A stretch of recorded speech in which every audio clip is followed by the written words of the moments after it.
Are we live? Oh, we are. Hello, guys. Troy. Hello. Pleasure to see you again. Absolutely.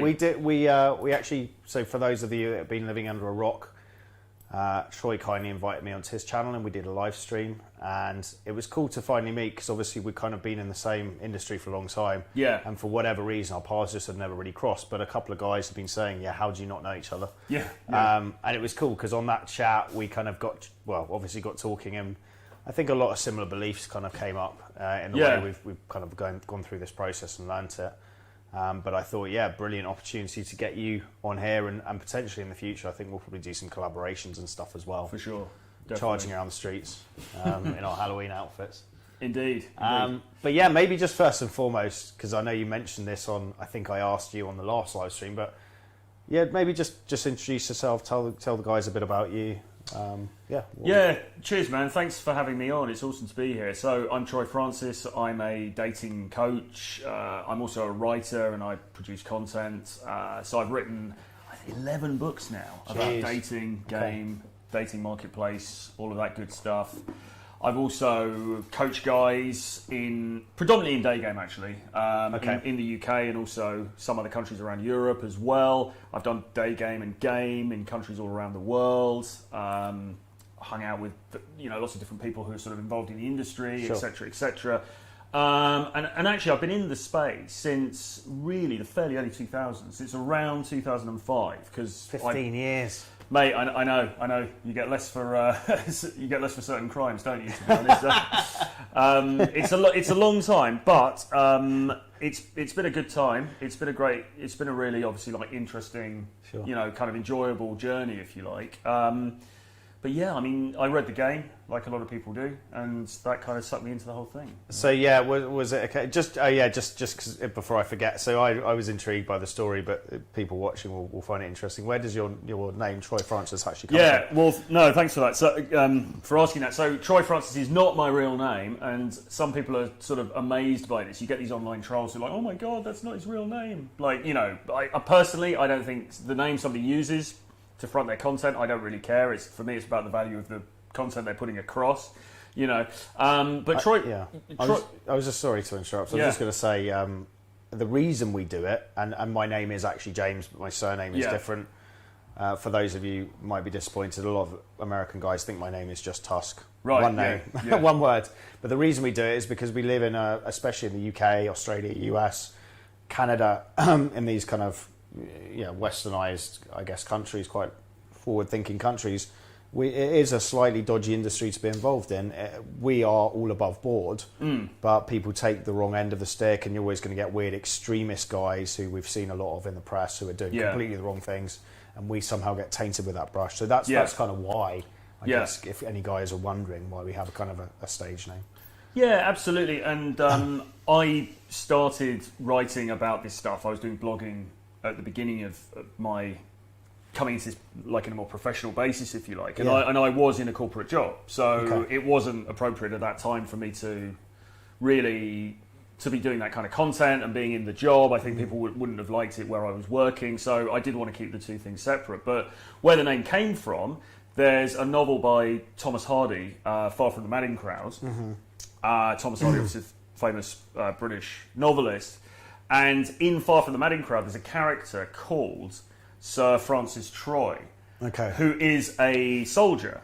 And he's like a real swashbuckling kind of hero. And it's quite an interesting, quite a revealing sort of portrait of female psychology, actually, that book. Because what happens in the book is that the heroine, who I think is called Bathsheba, it's a little while since I read it. Bathsheba? Where's she from? She's British, I think, but she's got a fancy name. Great, yeah, very fancy. But she is being courted by like the local sort of like dullard, dull kind of guy and boring, whatever. And then this Francis Troy dude turns up, and he just basically blows all of her defences out of the water because he's so charming, he's so charismatic. He's a real like swordsman in a both the literal and old school hero. Yeah, like a sort of swashbuckling type hero, and all the women love him, and blah blah blah. So I thought he was quite a cool character, and then I just, when I was looking for a stage name, I just took that and just reversed them around. Thought Troy Francis, and that was it really. So yeah. And was there any kind of, was it just the name, or was there any elements where you're kind of thinking, right, I almost want to kind of create this kind of avatar to fit into as a way of changing from leaving my old kind of beliefs or behaviours that hadn't worked with girls? Well, in a way, yeah, because that character was very much the sort of guy I guess I aspired to be. Exactly, yeah. That I probably wasn't in reality, which is to say a natural, really. You know, a guy who was just very charismatic, who was just able to be very physical, to be very, I guess, kind of sexual in a way, to really just trigger emotions very quickly. And that was, I suppose, the kind of guy that I would have liked to be. So I guess in a sense, yeah, that was the sort of character that I was looking to build. Do you think that's important for guys? Because it's something I've started thinking about recently. I'm a big fan of, obviously, Robert Greene's 48 Laws of Power, and I think it's Law 25. He talks about don't accept the role society foists on you. Recreate yourself in your own image. Yeah. And I think for this sort of stuff, absolutely, you have to leave behind those limiting beliefs and really map out your life and drive yourself towards that. So do you think it is important for guys to maybe not try and directly copy a character, but you kind of almost think of an avatar that they want to aim towards? Yeah, I think that's a really good idea, actually, to do that, because you think, or there is a tendency for you to think that you are stuck being that guy that you were when you were at school or when you were 15 or whatever. And you really don't have to be that same guy. No, you don't. For your whole life. You literally can change it like that if you're not living in the past. And you're just like, right, fuck whatever just happened. Let's start acting in a new way. Yeah. Because those new behaviours will drive that. Yeah, totally. And moving to a bigger city, or moving from the small town where maybe you're from, or even moving abroad, going to different countries, which we're able to do now so much more easily maybe than in the past. It makes that whole process really easy, because you can just literally walk away from your old self and become a bit, not somebody else entirely, because that's the wrong message, but like you can become a better version of yourself. I think that's key. And I used to see it even before I got into this, just guys at university. So I went to a private school and then went to Nottingham Uni, and a number of guys who were kind of geeky went away, did a gap year, and then I saw them randomly. I wasn't mates with them, but I saw them at Nottingham, and you could tell they've got this new group of mates and they've reinvented themselves. I was like, what the hell? Because I was going up to the guys, calling them their old kind of derogatory nicknames. They're like, no, that's not me anymore. And they had this new kind of group of fanboys around them. So it's interesting, even on that small level, how you can recreate yourself. But yeah, absolutely. With this, if you've got the motivation to, you can and really mapping it out. I think it's super important to think about those kind of elements. Having role models maybe would be a way of doing that as well. You don't, again, not have to copy someone, but just move towards that. Yeah, for sure. Because what I discovered was that if you just start doing certain behaviours, or you start behaving in a certain way, then people react to you differently. Sure. And girls react to you differently. But also, you start then to actually become that person. You do. Over time. You do. I forgot this was a live stream, Dan. I haven't. I need to actually go on to the thing. We will be answering questions, guys, so please.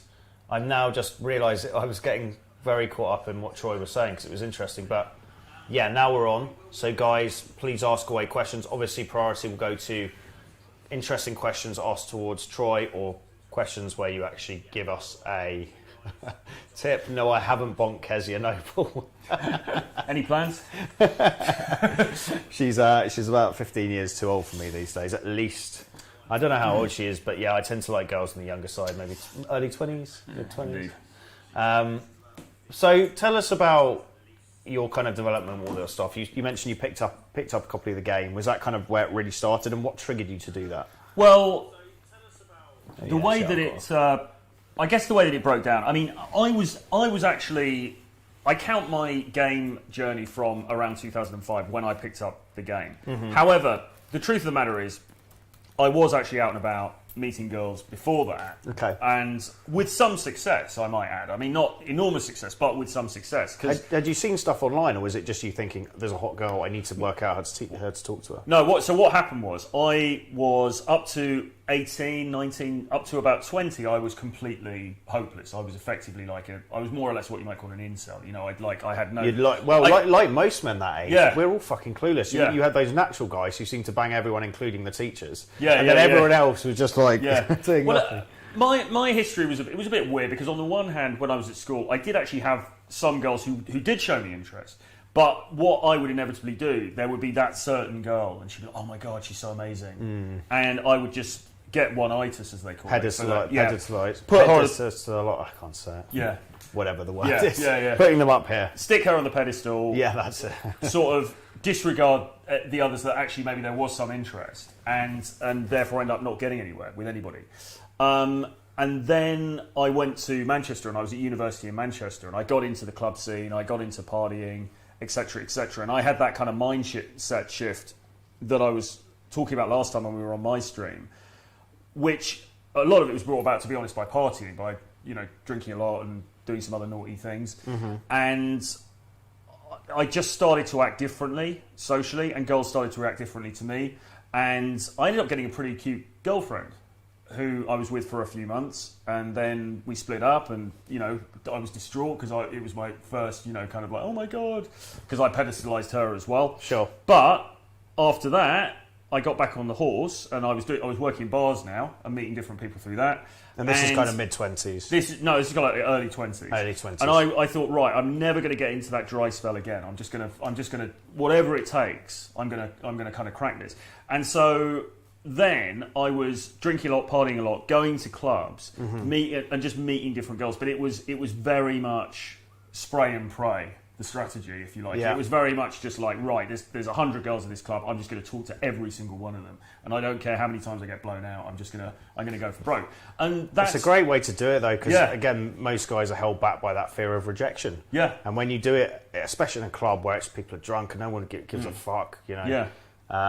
It's actually a very good way of building that shell. Yeah. Just minimising the pain you feel from rejection, because you realise how minor it actually is. It just doesn't fucking matter. Exactly. But there were a lot of things that I didn't know that I could have tweaked. So I was going out, I was chatting to all these girls, and I was getting obviously rejections, but I was also getting some successes, and then I was ending up having one night stands with those girls, or sometimes dating them for a bit, or whatever. So I was doing okay, but it wasn't consistent, and I didn't really understand the dynamics of male to female or female to male attraction. So I was making a lot of mistakes, and it was really... And then I moved back to London, and I ended up reading... I had a bit of a dry spell then. I came to London, bit of a dry spell for a few months, because I didn't have that many friends down here because people had moved away, and I was sort of getting used to the new surroundings again and stuff. Yeah. And then the game came out, so I read the game, and it opened my eyes. I thought, wow, there's like a bit more structure here. There's like a framework.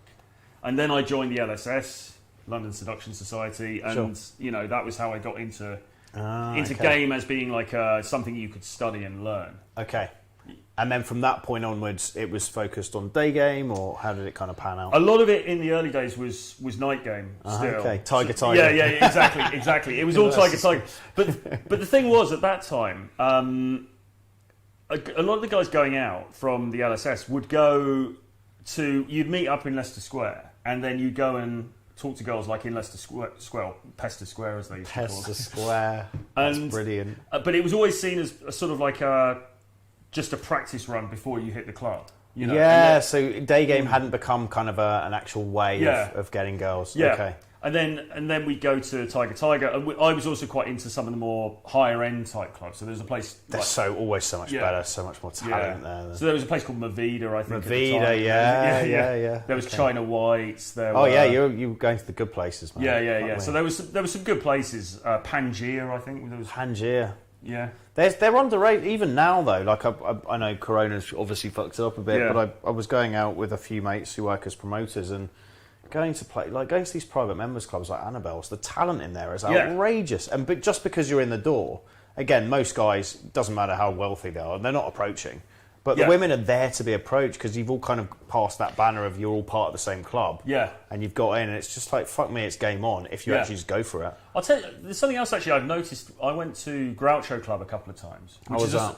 slightly, obviously it's a different kind of vibe because it's more like a sit down rather than a big party kind of thing. But nevertheless, the couple of times I've been to Groucho Club with friends who are members, what I noticed was just walking through the club, you would notice girls looking at you and getting IOIs. And I think what it was, is because when you're in somewhere like that, that I think they're looking around as well and they're thinking, oh, he must be someone because he's in it. Do you know what I mean? Yeah. So they put themselves in an environment where they're quite hot. They're probably not paying for membership. Yeah.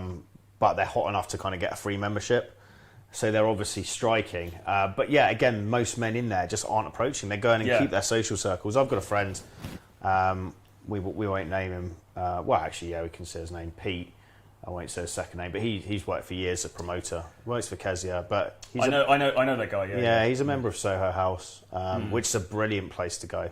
Yeah, such fucking talent in there. It's just a nice place to be. Yeah. So maybe we'll start doing private members club game sessions for guys. I don't know.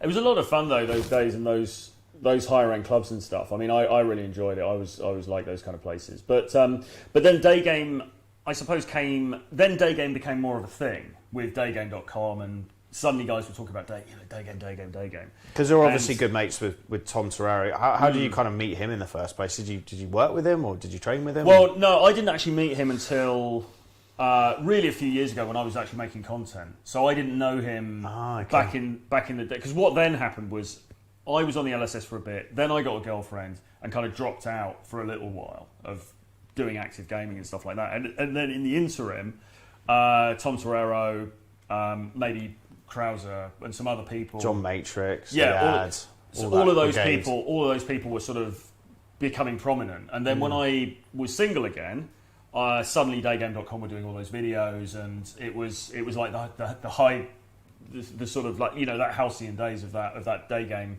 explosion. Days, that's the halcyon days. So I was watching all of his stuff and some other people, and then you just think, do you know what? I'm just going to give this a go. And when I first discovered day game, that was a revelation as well. Yeah, it's I've always liked going out having beers with my mates and night game and stuff, but there's just something about day game, isn't there? Just going to another country and chatting up a hot foreign girl and just going back with her, and it's just fucking fun. Yeah.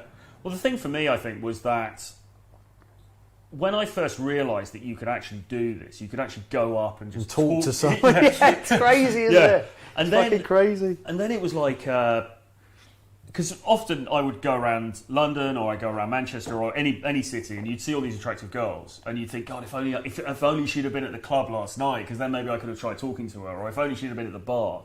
And I didn't even realise. I mean, it sounds so stupid now. It's crazy when you think about it. It's because you thought you had to do all this stuff like spin around and get physical with her, and that's how you seduce someone. Yeah. No one knew it was it's bizarre, but no one seemed to know it was a thing, did they? Yeah.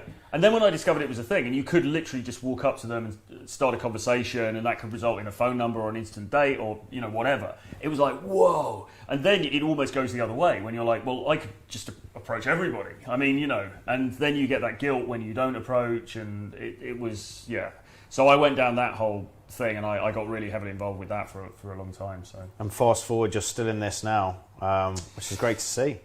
Well, you know, hanging in there. You haven't hung up your condoms yet. There's still time. Absolutely, yeah. Have you ever day gamed in a Muslim country? I have. In Bosnia, technically a bit of a mix. Sarajevo Film Festival is amazing. And also in Beirut, Lebanon, which I guess is a kind of a mix as well. Have you day gamed in a Muslim country before? Probably Middle East would be the main places, wouldn't it? Yeah, not really, no. The only place that has come near to that would be Bosnia, I suppose, as well. Did you go to Bosnia? Yeah, I went to Sarajevo. Not the film festival, but I have been to Sarajevo. But no, I haven't really. I mean, I know people that have, and by all accounts have done pretty well, so I don't think it's like that. No, it's not. Turkey, I guess, actually. I've gamed in Turkey. I guess that would be the obvious one. Had a bit of controversy in the last few days with a Turkish infield I did about 2 years ago in London. It was a Turkish girl, and it went viral. Oh, really? On a Turkish version of Reddit. But I only knew because I started getting loads of death threats. Oh, right. Okay. This was like 2 days ago, so I had to privatise the infield. Oh. They weren't too happy. Yeah, I think certain countries get very protective. I had a similar thing happen in Serbia. I actually appeared in the national newspaper as like the English pig who's coming over stealing our Oh, women. really? Oh, I right, filmed okay, some day okay. game there. I had to kind of privatize that stuff. We digress anyway. We're in it for the best intentions. Absolutely. Any particular favourites for you? Actually, no. Let's start at people love the horror, the crash and burn stuff first. So, any places where you think are massively overrated for travel and day game that you've been to, that you've heard all this great shit and you've been there and just been like, meh, not so fast. I know for me it would probably be Sweden. Having spent the last 2 months there, I got pretty bored of it. I think it's quite a limited place. You can have quite fast sex with quite hot girls, but it just got boring as a place. Yeah, it's quite sterile kind of place, Very isn't it? sterile. That's a great way of describing it. You Yeah. always feel like you're wrapped in cotton wool. Yeah. A bit like Switzerland for me as well. It's just all a bit clean and nice. I actually quite like Zurich. I've been to Interesting. Zurich a couple of times, and I think it's actually all right, but it's incredibly expensive. Obviously, you just step off the plane, and suddenly everything's like 5 times more expensive. Especially with their beers, where they go whoosh, and then just Yeah. it's all foam, and you're like, "What the fuck am I? Am I world's Yeah. most expensive foam on my beer?" Yeah. One place we went to a couple of years ago, or was it last year or the year before? Year before, is the capital city of Montenegro, whose name I forget. Is it Kotor or Podgorica? Kotor, Budvar. is it? It might be Kotor, but we'll have to look it up. But anyway, the capital city of Montenegro, I've been told was really great. It was like, oh, the crack's amazing, blah blah blah. Went there, it was the most boring place I've ever been. Yeah, because in I my imagine life, it's quite small. I think I've flown in there, but I got the hell out straight away. But Montenegro itself, like the seaside resort, the seaside towns are pretty Budvar, good. brilliant, Yeah, and yeah. Sutomor, really good. Budvar was really good because it was like great beautiful. parties, Yeah. beautiful but parties. There were lots of Russian girls there, and all this kind of stuff. It was, Serbian girls on holiday. It's a great place to game. Yeah. I've got a lot of time for Budvar. Have you ever gamed in Malta? I haven't actually, no, but our mutual friend and Mark colleague, Zolo, Naughty Mark- Nomad. Naughty Nomad is over there. Yeah. How did you meet him? Like because he kept Key was the one that first said to me, "Why haven't you met?" I can't do an Irish accent. Yeah. Why haven't you met Troy? You're basically the same person or something like that. I was like, we do look. We're both from London. Yeah, that's about. No, he was again just through doing the content really. You know, like when you're putting You just stuff out, kind you of end up. just start to meet people, don't you? So no, but he's I've not actually met him in the flesh, as it were, but No, nor have I actually. I've just seen him on. but done a few like things with him and stuff, and he seems like a really sound guy. So Nice. I was thinking of going to Malta this year actually before, but the corona and it's all been sort of Yeah, it's actually a surprise. I went there way before game, but I remember it being surprisingly good for talent. I was Really? only 19, 20, a lot of Russian girls on holiday. really. Yeah, definitely like kind of a summery place. And again, most of the guys there the English guys are all just old and retired. Right. And so there's yeah. not anyone actually doing any damage. So I imagine actually quite a good place probably for a lads trip. Just go and see what you can do. Had you ever done any of the real typical English lads places like Magaluf and all this kind of thing? Yeah, Ayia Magaluf, Kavos. I mean, it's all just, it's literally like the in-betweeners. Yeah. You go over there, brigade of sausage on tour, no one pulls a muscle. Yeah, Everyone, loads of stunners walk past, everyone pretends not to see them. Yeah, Drunk, fall off your chair, someone shits on someone's head, you go home. It's pretty much, it's literally the in-betweeners movie. It's just a terrible baptism of fire, isn't it? But a necessary one. We all have to go through that. And you look back on that now, after learning day game and having options, you're just like, whoa, Jesus. But a lot of guys still do that. If you hadn't found day game or you haven't been approaching, you're still in that position, aren't you? Well, I've been to Ibiza more times than I'd really, care to even remember. I quite like Ibiza, though. I mean, I've had some good times there. It's not necessarily a game location per se, because everyone's just getting fucked up. But there's some talent there, and you can do some damage. But it depends what trip you're on. I've been there a lot of times for other reasons, really, because I love the island and some of the music and all that kind of stuff. But as a game location, I don't think it's ideal. I mean, there are obviously stunningly attractive girls there and everything, but there are a lot of things I think that get in the way. They are, because a lot of girls are in groups and they just want to go and get fucked up and just take loads of drugs. I remember the day parties in Ushuaia, though. They've got a hotel that you can. My mate was staying there. He did pretty well, just kind of dragging them from the day party in Ushuaia into there and then coming back out and going again. That's a good idea if you can get a room or apartment or whatever located next to one of the clubs. But a lot of the time, if you're in I don't know, like what's it called? Amnesia. Yeah. Ironic, I forgot the name. If you're in Amnesia and it's like 2 a.m. and you meet some Swedish girl or something, then it's a bit like, well, what are you going to do? Because it's like she's gonna be like, oh no, we're waiting for Sven Bath to come on, and then you know, she's not going to leave. You know, so you have to do it. I think day game, and it's got to be instant dates. I think that is the key. But yeah, it's an interesting place, Ibiza, because it's a bit like Vegas for me. Like Vegas has always been a letdown in terms of actually picking up girls there, but it's got a lot of potential, but it just never really fulfilled it. And I get the feeling Ibiza in a lot of ways is similar to that. I mean, you're better off going to some second, third tier city in Poland or something, aren't you, really? That's the reality of it. I think so. Or somewhere like Odessa. And just staying on like the main strip and just hopefully getting some novelty action because you're an English dude and they're mostly former Soviet Union. Yeah. You know, I think so. Thanks for the tip. 8% Disciple. James, great work on your channel. Do you use any time management systems to juggle between SMV aspects and work and cold approach? Well, actually, to be fair, Troy, you're probably a good person to talk about this. You've talked about the concept of sexual market value before, obviously. Yeah. Is there any way you kind of suggest guys break up their life to try and max out different areas, or is it just kind of maybe identify your weakest one and work on that, or play to your strengths? I don't know. Have you got any advice? I guess it is kind of identifying where you really need to shape up, because if you are really badly out of shape, then I guess it makes sense. That's the obvious one to address first and foremost. To really focus on that. But having said that, guys will often use that as an excuse not to up their game skills. Improv classes are a great one, aren't they? Oh, I'm just going to go and do some improv classes. And but what about talking to girls? You know, improvise on the street. No, but better to do it in an improv class. And it's, your brain's very clever at finding excuses, isn't it? Not to actually take direct action. Well, it becomes a buffer, doesn't it? It's like, no, I'll just do this 12-week improv class, and then after that, I'll, you know, and then I'll work out my fashion. Then I might talk to one girl. And, And really, you need to be doing. I mean, ideally, what you want to be doing is, even if you do want to concentrate on your fitness, or even if you do want to concentrate on getting your money sorted or whatever, you can still speak to 1 or 2 girls a day. I think that's such a key point. Is don't think you have to do all this shit to speak to girls. Be speaking to women. Yeah. Because by the time you've kind of maxed out different areas, which might take between 6 months to 3 years, you're going to be in a sick position socially with girls, and you're going to build that kind of emotional intelligence. Yeah. I think the worst one of those, though, is guys who say, I'm just going to work on my business, I'm just going to work on my money. Because they assume, I suppose the idea is that, you know, you say you become a millionaire or whatever, you become your dropshipping, your empire is, you know, and you're pulling all this cash. And then the girls are just going to come, but obviously that's not the case, is it? We know that's not the case because we know rich guys who are, you know, not getting traction. That's an interesting thing. We'll talk about this, and we will get on some of these questions, guys. But keep obviously we're going to prioritise the ones that give tips, and I do want to ask Troy lots of different stuff because I'm just super interested. It's the first time I've had a proper chat with him. But do you know any men, or have you taught any men who actually are mega wealthy and just suck with women?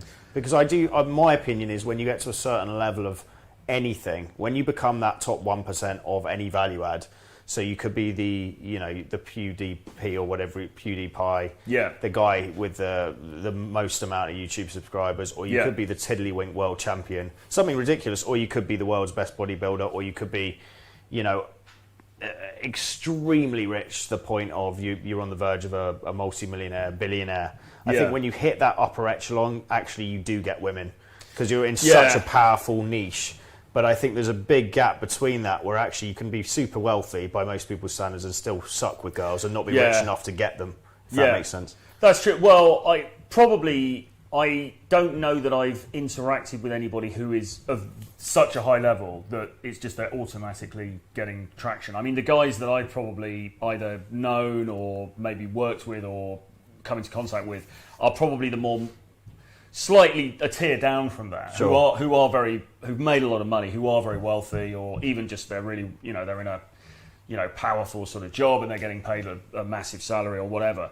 And those guys certainly aren't. It's not automatically coming to them. Sure. You know, but I take your point, because then if you are actually of that tier where you're so far ahead of the pack, then you're right. You are just going to be getting passive income, as it were. But I think most guys probably don't fit into that sphere anyway. No, I mean I've taught guys who are, you know, they've probably got about 30 million in the bank, But that's not enough to just get an influx of like smoking hot women constantly who aren't, you know, maybe fitting into that gold digger category.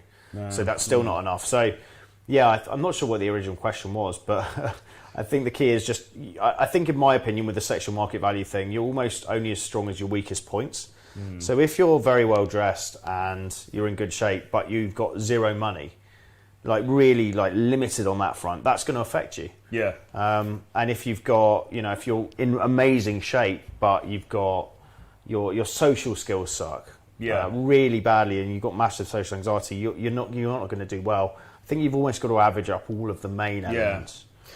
Well, I think you want to cover off all your bases as best you can. Play the hand you're dealt. You know, you live one life. Why not max it out? It's in your hands. If you give a fuck about attaining very high status women, you've got to do that. Well, yeah, exactly. And I mean, I've taught guys who've day game and they've turned up and they're wearing really rubbish clothes, or they just like they look really scruffy. And I think that they almost think there's this day game thing, and I just have to learn the secrets, and then as long as I learn the right lines or the right structure, then these girls are just going to come to me and it's all going to be fine. And of course, while there are 100% things that you can learn and things that you can tweak, the reality is, why not level up in as many areas as you can? Why not look really sharp as well? Why not get your hair sorted? Why not get your, I don't know, teeth sorted? Whatever it is, you know? Just the main things. I agree.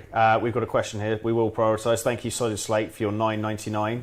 Don't forget who answered there was a guy earlier as well who actually asked a really good question. Okay. In fact, answer 8% disciple. Okay. Michael. This is a really good question, because I was actually going to ask you a similar question. I don't know how old you are. Oh, no, I do. 75. You look good for your age, whatever your age is. That's the way of me complimenting you in advance. Any advice you give your 21-year-old self? I guess let's keep it without going to Tony Robbins or Michael Parkinson. This is your life. This is the story of your life. Maybe let's keep it to a woman and a dating context for relevance. Yeah. Well, I mean, it's a big question, isn't it, really? But I think one thing is to realise that rejection really means nothing. Rejection is not important, because I was held back for so long by building up rejection as being something that was more than it is. Why do I mean, it's probably an existential debate that's going to take too long to get into, but just briefly in your brain, why do you think it is such a fearful thing for us as men? Is it to do with the whole evolutionary can of worms, or is it just we're just fundamentally soft because we don't have to go to war and all this stuff, and it's almost the biggest thing we've got to worry about? I think it's a bit of both of those things in a way. Yeah. But I remember when I was, again, like adolescence, like 17, 18, 19, and feeling like I wasn't getting the traction with girls that I wanted, you get those thoughts in your head, well, the only purpose that I'm on this planet really is to ultimately reproduce, even if you don't want to have kids. But you know what I mean? Like you are drawn to finding sexual partners, and the ultimate aim of that is to reproduce in terms of biology. So there is this feeling of like, well, if I can't do that, if I'm getting rejected for that, then I am this kind of worthless waste of space, basically. And I think it was that kind of thinking, I think, that was weighing down on me. But of course, what I didn't realise at the time, which is just statistically stupid, was that just because one girl in my class turned me down, or like a girl in the local town turned me down, that doesn't mean that, I mean, there are billions of women on the planet, do you know what I mean? It's insane, isn't it? Yeah, it's that scarcity mindset we naturally have, because no one tells you that there are so many viable women for you, and you've just got to go and approach them and see what happens. Yeah.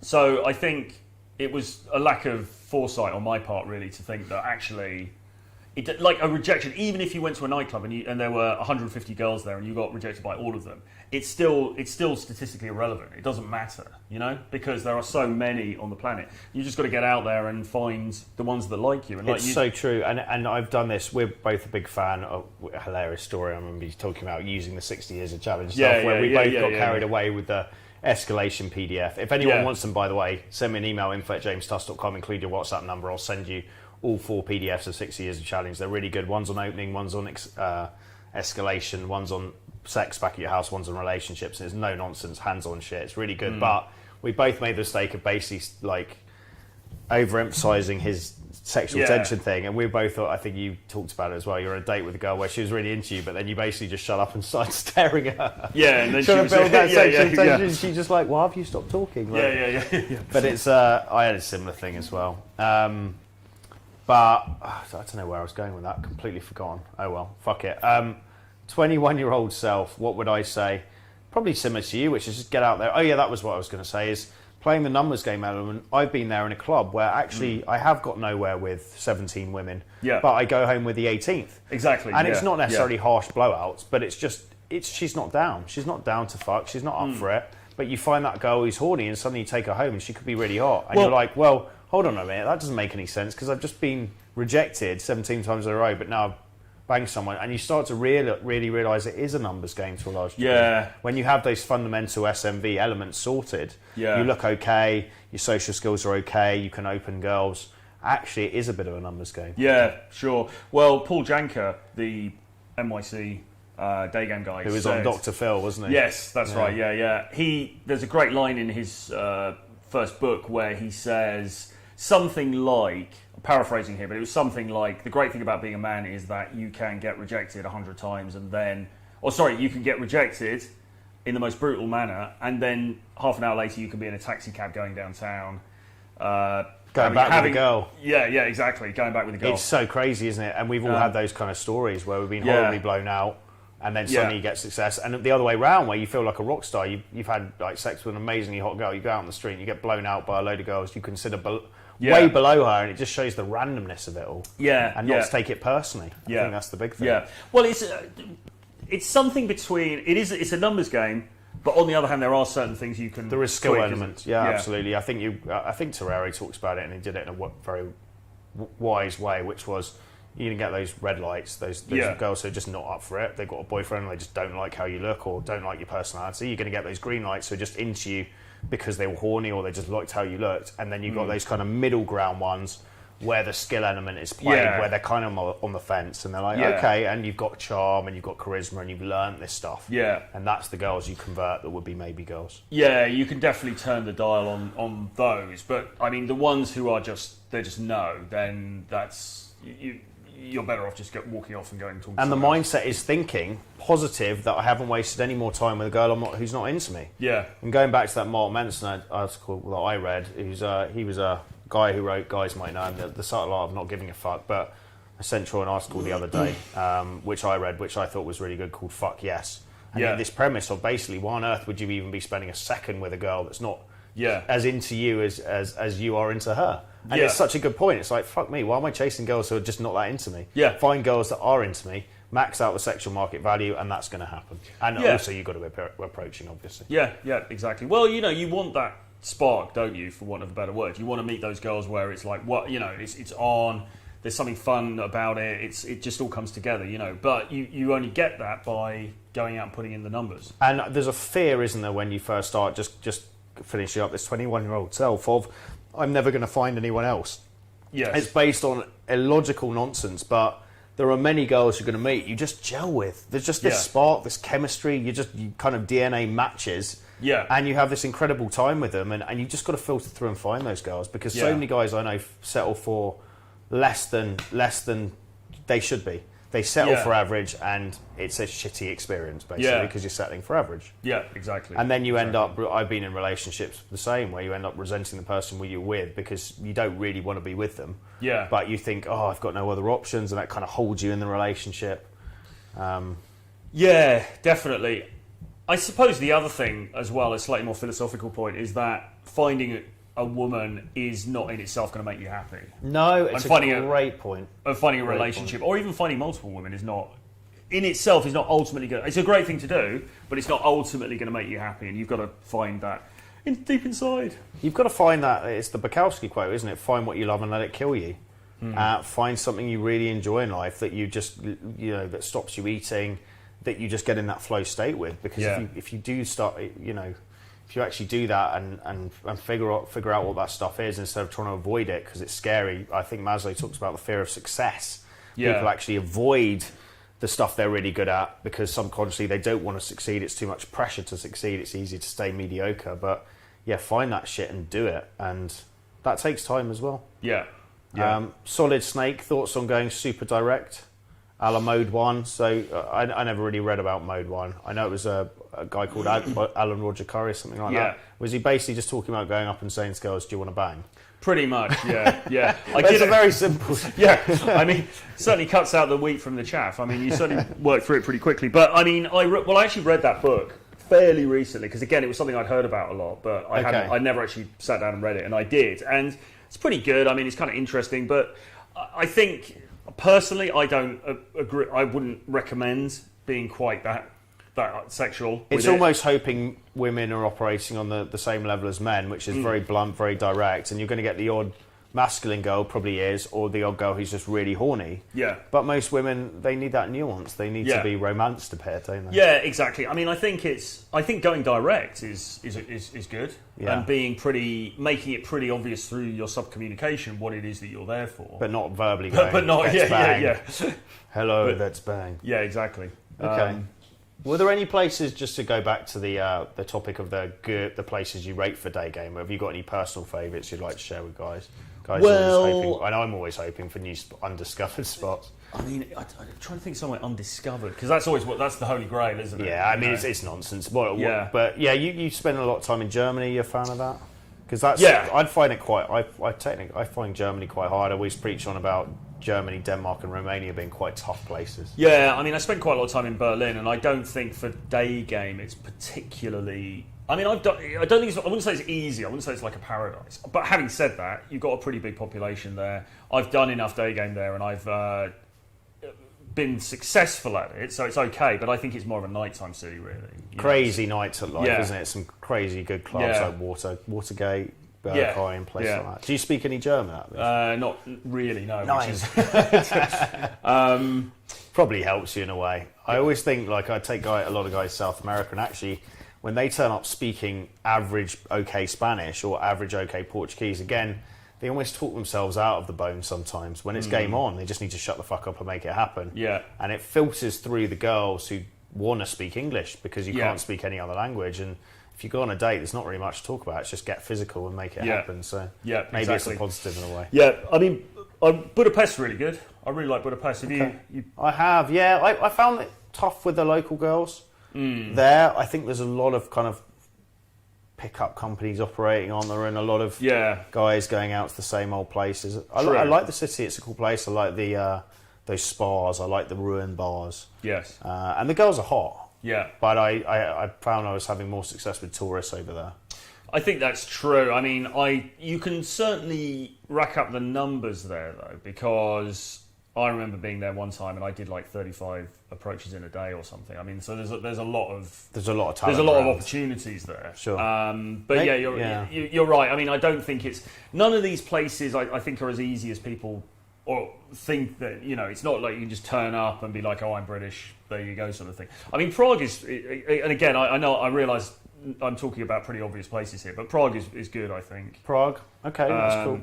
Yeah. Warsaw I like. Poland's always a safe pair of hands. It's such a safe pair of hands because they're just feminine, they speak English, they're quite homely. Yeah. They kind of want to tidy stuff up in your house if you send them home and cook stuff for you. I mean, it's just a safe pair of hands. Yeah. I think. Exactly. Good. I mean, obviously New York, again, just for the size, and I mean, not at the moment probably, but no, not at the moment. But yeah, it's London on steroids, isn't it? Okay, yeah, they're the main spots. Nice. I think we've got another question here. Cheers for the paid questions, guys.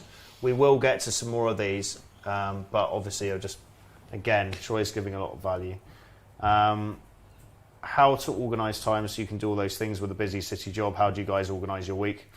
Well, neither of us work in corporate jobs anymore, but when I was learning this stuff, I tried to keep it to 20 to 30 approaches a week, and I tried to do 3 or 4 a day as I was going around my everyday life. That was the way I did it. Yeah, well, when I was working in my corporate job, I would do an approach in the morning before going to work. That's a really good tip. Just take a little bit longer on the. I mean, maybe it's probably not relevant anymore with the morning commute because very few people actually go into the city. But when times are back to normal, that's a great tip. Leave slightly earlier. Walk through. There's always hot girls walking around busy places, aren't there? Again, I think it's a limiting belief that you can't do it at that time. It's bollocks. It's bollocks, and it gives you that natural urgency of I'm actually in a rush. Like I've got to go to work, but let's do this again. Yeah, for sure. I used to try to, because I wanted, particularly at times when I was monitoring myself to say, right, I'm going to do so many approaches a week or whatever it was, then in order to get them in, I'd like to try and get one under my belt in the morning before work. And I would chat to a girl, and pretty often you would end up getting numbers. And then you start texting them during the day, and they're at work and you're at work. And that's quite fun because they probably gives them a little bit of a frisson, you know, because they're like, oh, something unusual happened, met this guy, blah, blah, blah. And yeah, that can be as successful as at any other time. Absolutely. And you almost, I mean, it's a guaranteed fast flow of girls. A lot of them, the harder ones, will have probably gone for the morning workouts. They've got the endorphins pumping. Yeah. They're kind of bright-eyed, they're sociable. And I think guys have a tendency to forget, however hot the girl is, most women lead quite boring lives. That's true. And that is very true. Approaching a girl and giving her a compliment, you're injecting excitement other than the normal routine. Yeah, which is something people forget. I think ultimately, and I think this was a Tom Torero thing, but it should be win-win. Yes. It should be good for you, but it should also be good for her. It should be a positive thing for both of them. And it really, most cases, I think it can be, even if she's not ultimately interested. I think she should be saying, "Oh, listen, I'm sorry, I'm engaged, but it was really nice of you to come and, you know, say that to me." And, I mean, it is worst case scenario, isn't it? You give someone a compliment and they're not interested, but you leave them, you know, you feel good for doing it, taking the action, and they go away feeling good. Yeah. That's the worst case scenario, really. Yeah. Because if she doesn't take the compliment, then maybe there's just something wrong with her anyway. Yeah. Because it's quite strange if you genuinely go up and give a compliment for someone to go, fuck off. Yeah. There's probably something going on. But I would do morning approaches, and then I would often go and do some in the evening as well. Just go and do, 2, 3, 4 or whatever in the evening as well after work. What do you feel, having worked in the city? Yeah. I was working in advertising, so I don't know if my job was pretty demanding. Something out of Mad Men. Yeah, kind of. Maybe your job was even more demanding. I mean, when guys say, I literally haven't got time, do you think that that's true, or do you think that a guy can always, even if he's working some crazy training floor job, it depends how intense the job is. I've rarely met a guy where I kind of really buy that excuse. Right. Because I've worked with CEOs in teaching them this stuff, and they are on the phone a lot, but they're very good delegators generally, and they're very good at compartmentalising stuff. And everyone, if you see your dream girl, everyone has time to say hello just for 10 seconds, even if it's 10 seconds. Yeah. I think guys often in the city will use that as an excuse. Yeah. Rather than it's a genuine thing. Yeah. But what's your view in terms of how long an interaction should last? Because I think that there was the idea that a solid interaction should last 7 minutes. 5 to 7, yeah. But having said that, I've got numbers in a far shorter duration, and they've been solid, or they've worked. So I think you want to get to that stage, don't you? I am an advocate of the London day game model, and I think it's just sensible to kind of flirt a bit and be playful, and for them to clearly ask you a question like they're interested. Yes. Yeah. But I think that process can be quicker than guys give it credit for. It can be 2-3 minutes. Yeah. It's hard to know, isn't it? Because we've all had those poetic 7-minute, 10-minute conversations where they don't even reply. And we've also had those car crash awkward things where suddenly it's just you go on a date and it's amazing. So it's just random in some ways. It is, yeah. I suppose the message is that you might as well give it a shot, because even if you've only got 2 minutes, then you can literally walk over and say, listen, you're really cute. Had to come and say hi. I'm just about to step into a meeting, but we should exchange numbers. And then often if the girl is a bit interested, she'll actually jump in and be like, and say something before you go. Like, not before you go, but she'll start actually asking you a question. That's an indication that actually, okay, I can stay another minute and stay in there. There's no right or wrong, is there? But I think often guys will go in with this assumption that it has to be all smooth and nice. And sometimes it's not. A lot of conversations I have that you don't see on YouTube, or you see some rejections, but a lot of the ones, and you'll probably agree with me on this, they're just awkward. They're not that much chemistry. It's just a bit weird. It's a fluffy bit of chit-chat, and it doesn't have much going on in it, but you get her number and you see her. So don't overpressure yourself to make it perfect, because it's far better to do consistent, sloppy conversations day in, day out, 3 a day for weeks on end, than it is to go out and do 10 poetic ones once a month. Yeah. I'd always take the sloppy ones, because I just know I'm showing up. I think consistency is so underrated. Yeah. Frequency and consistency. And sometimes it will go well, because there'll be that natural chemistry, or you're just verbally on the ball. Most of the time it's going to suck, and it's going to feel awkward, but fuck it, who cares? Yeah. Your job to go for it, your job to ask for the number. Exactly, yeah. Setting the bar low, I think, is quite It's what we're good at as English people. Set the bar extremely low. Let yourself off the hook. Yeah, that's good. Any good questions, Dan, that have come through? If there's any, just let us know. Obviously, we'll prioritise the... I think you've kind of answered all the priority ones. Did you answer the 8% disciple second question? How do we organise our week? Yeah, we kind of answered that, I think, which is just kind of frequency. Try and aim for 3 or 4 a day. Yeah. In the approaching sense. And that shouldn't take you more than 10, 15, 20 minutes. And do it situationally. The last thing you want to do, and even though I teach this for a living, the last thing I want to do is be walking around the streets all day like a homeless person, trying to have conversations with people. It's all about efficiency for me. Well, that's an interesting point, because that is one of the criticisms I've seen online about day game. People say, "Oh no, just walking around the shopping mall for 5 hours a day, is a waste of time behaviour and all that." Yeah. And to be fair, I kind of get it. I mean, but then I don't believe that people should be doing that. You might do that a bit at the beginning just to get into the groove. But I think ultimately it should be a skill set where you're kind of like, oh, I've got to go to the dry cleaners and I'm going to this meeting, and then you see the nice girl on the way and you stop and chat to her, and it fits in with your day-to-day I completely life. agree with that, and I think the confusion comes when guys think they've heard this, but you need to kind of fully immerse at the beginning. And I do agree, at the beginning you do need to be a bit more hardcore with it. I think you should be aiming for maybe 20, 30 a week, and it maybe should be, say, a Thursday and a Friday and a Saturday actual sessions. But the quicker you can get away from that and actually just kind of take your chances, the more normal it feels as well. Because it does feel weird if you're just walking around the streets looking for people to talk to. Yeah. You do, you just feel a bit crazy, I think. And some students have a tendency of doing that, and it's not a healthy way, I don't think, of doing it. And then what they'll do is, outside of that session, they'll be like, okay, I'm finished with the session now, and 1 minute later they'll see a hot girl, but it'll be like, oh, well, I can't do it, it's not in my session time. That's exactly what you shouldn't be doing. You need to normalise this. You need to take those options whenever you see them. Think of it as just always, if there's a hot girl, my job is to go and interact, regardless of the environment, regardless of the time. Yeah, exactly.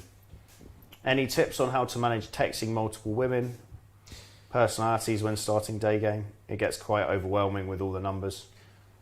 I think that's something that I never found a massive problem with, really, because I think that if you are into those girls, it's kind of exciting, isn't it? And I found that I would just become very mentally organised very quickly. It'd be like, oh, there's this one, I've got to ping that one, I've got to ping that one, blah blah blah, and it was just something I naturally clicked into. I don't know about you. No, I think similar.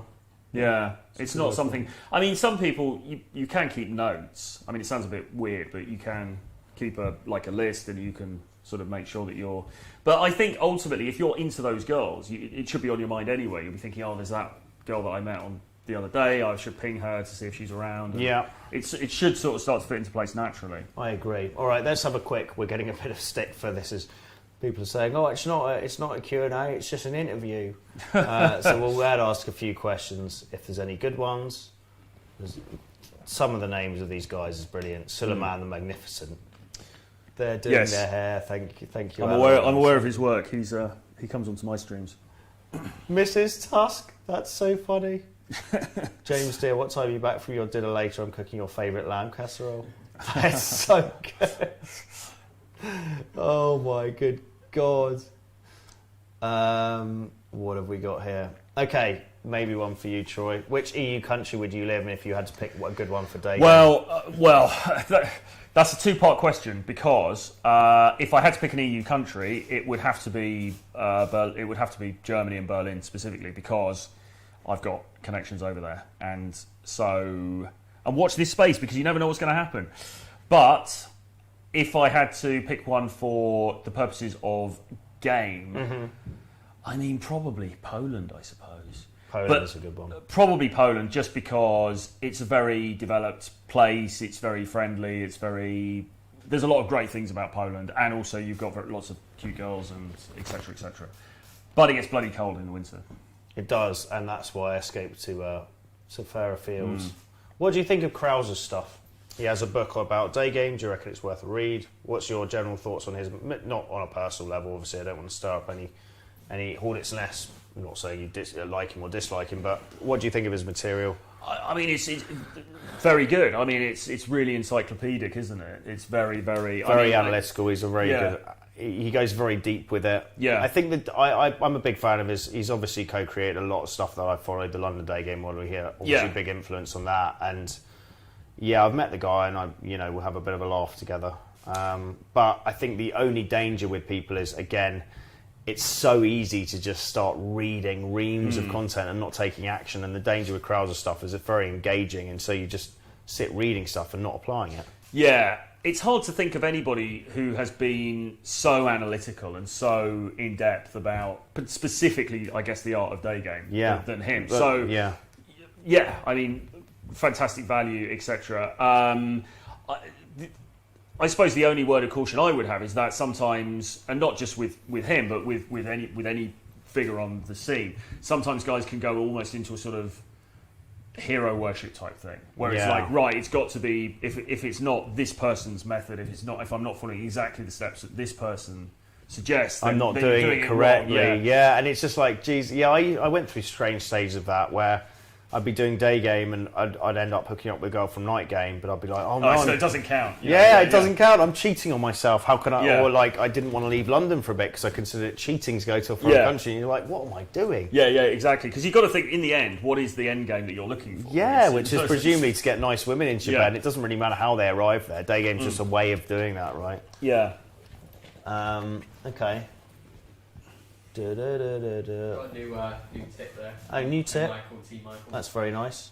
Getting her back to her place when you don't have your own place. Yeah, and no car as well. He mentioned underneath. He's got no car, by the way. Yeah. That one comes up. That sort of thing comes up quite a bit, actually. Funnily enough, because guys, I mean, I don't know. Well, like you can go on the date, and then you can sort of steer it towards, why don't we go back to your place? Or that's an interesting part of town you live in. Like, what, why don't you show me around? Or that, you can kind of try to steer it in the direction of going back to her place, I guess. Ultimately, I think you want to try to get your own place or have somewhere you can take her. I mean, guys will sometimes ask, well, what about hotels and things like that? And I think you're on slightly dodgy ground there, because there's a danger she's going to feel a bit like an escort if you're like, she says, oh, well, let's go back to mine. Oh, where do you live? Well, actually in the travel lodge. So I think you've got to be a little bit careful about that.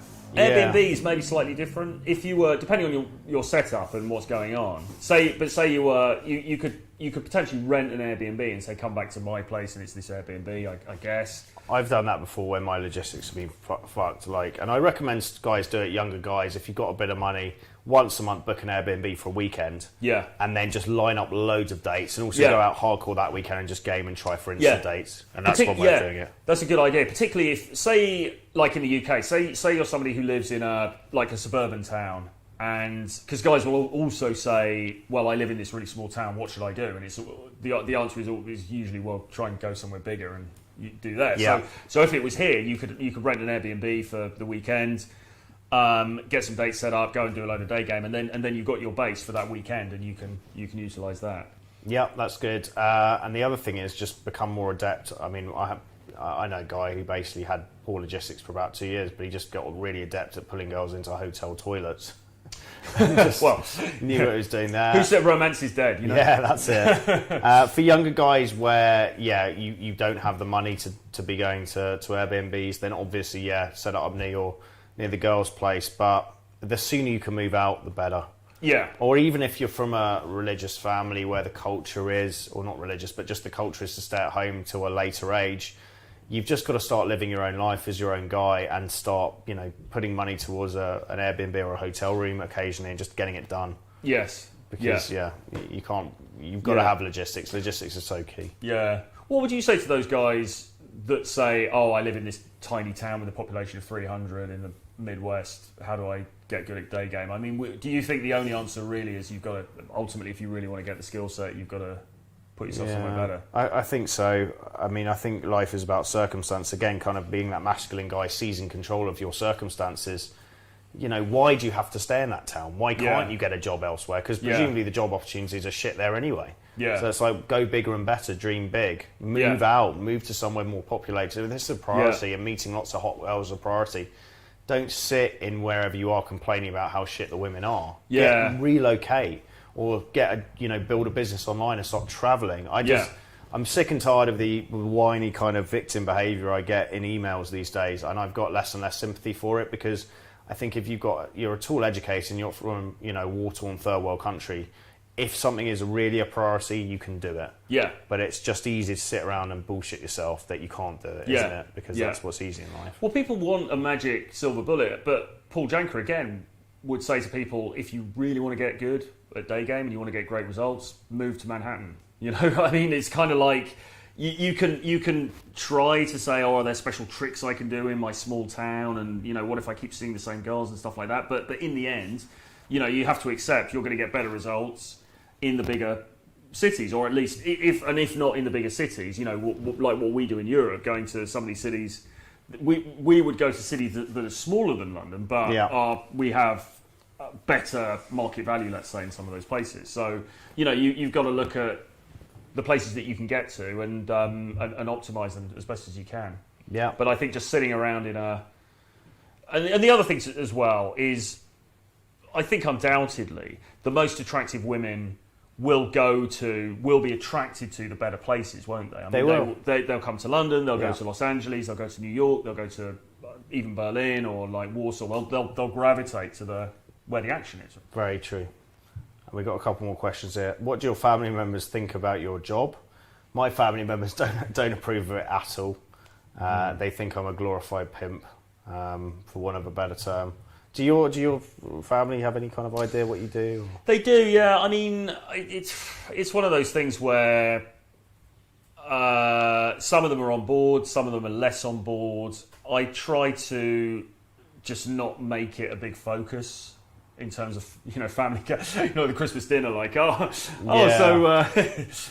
just try to keep it somewhat separate. It's a very weird industry to work in, because I can understand why people from the outside think it's incredibly bizarre.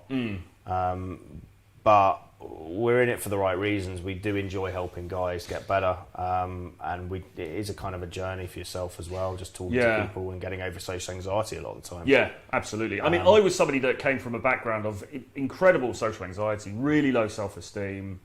I found it hard to hold eye contact with people, particularly girls, but even just anybody. And you can change, you can improve, and I've seen that in my own life, and if I can pass that on to anybody, then it is a rewarding thing to do. That's a great thing. And obviously we are primarily talking about dating and meeting girls and things, but for a start, that's a really key part of people's lives. It's a massive part of a bloke's life. If you end up with a woman you're not happy with, it has a massive knock-on effect to everything, especially with the rate of divorce in most countries. It's 60%. People are marrying the wrong people, either from a position of having scarcity, just not having options, or perceiving themselves to have scarcity, or it's a massive thing. And there's a complete misconception with what we do, which is all about banging loads of girls and everyone wants to get laid and try and fuck girls over. That's not what this is about. I'd say 90% of men I work with are they're socially anxious, and they just want options in their dating life, and they want a long-term girlfriend that they actually like, and they want to do that from a position of having choices where they can actually pick one they really get on with, rather than being like, I'll just jump on the first thing I see and have a substandard relationship. So there's a massive misconception that we are kind of pick-up artists and all this, but it's very outdated. And again, the problem with this industry as well is everyone's kind of tainted with the same brush, aren't they? Yeah, of course, yeah. And like you say, most guys that I work with and come into contact with actually just want to find a nice girl and have a long-term relationship, really. I mean, that's the majority. Yeah. Not all, but but ultimately this is about giving people options in their life. And I guess for you as well, I mean, for myself, I guess I've always been on a journey to try to find how I can have more options in my life, in terms of dating and in terms of other things as well, like where you live, how you make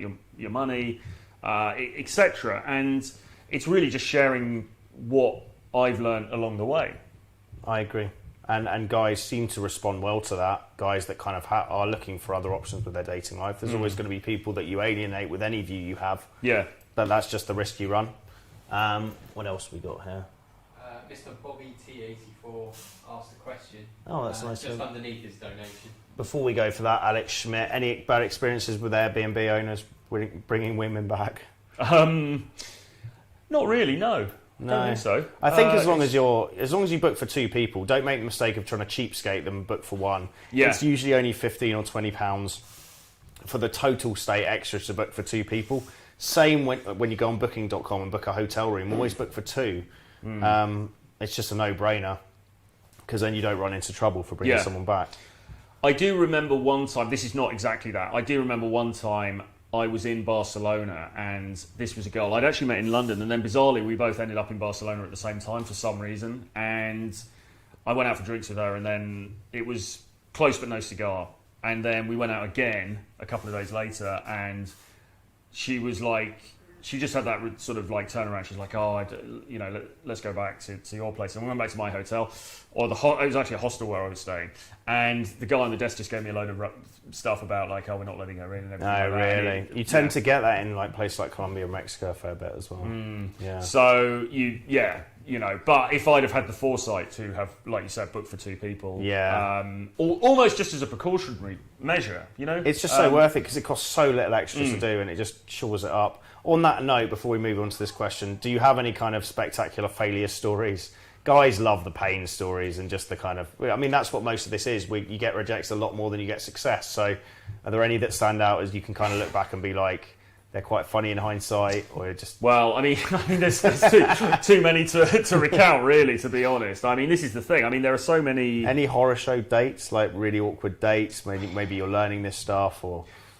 I mean, I remember this one time. I was in Ibiza, and I was with a friend of mine who is like kind of a natural, very good-looking guy, etc., etc. And we were out, and we met these 2.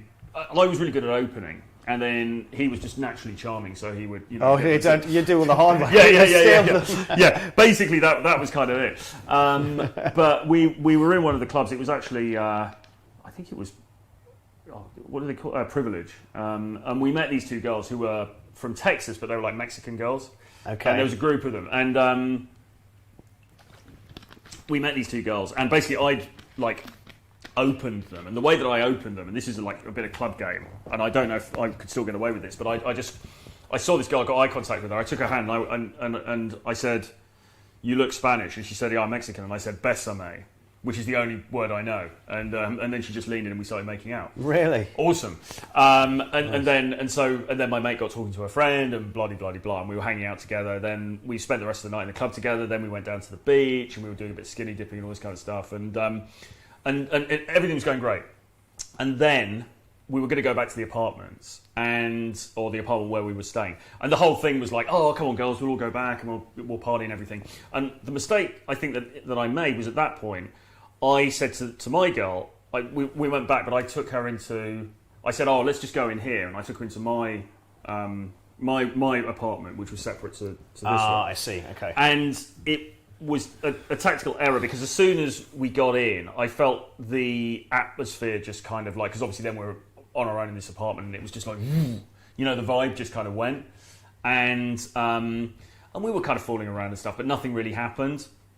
And so in the end, we went back into the party where the others were. Anyway, my friend ended up, kind of sleeping with his girl that night, and I didn't. And I was just like, I felt so annoyed, because it was like, well, hang on a minute, I initiated this whole bloody thing, But I think what I should have done was we should all have gone back and partied for a while in the main room, and then kind of taken away. Do you know what I mean? Because sometimes it's such a balancing act, isn't it? But sometimes you can try to escalate things at the wrong moment, and then you can lose out on it. Absolutely. Yeah. So that was kind of annoying. That's one that stood out. Yeah, and he never lets me forget it either. So oh, really? Like, yeah. Nice. Okay. What was the question from Mr. Bobby? What was it, Dan?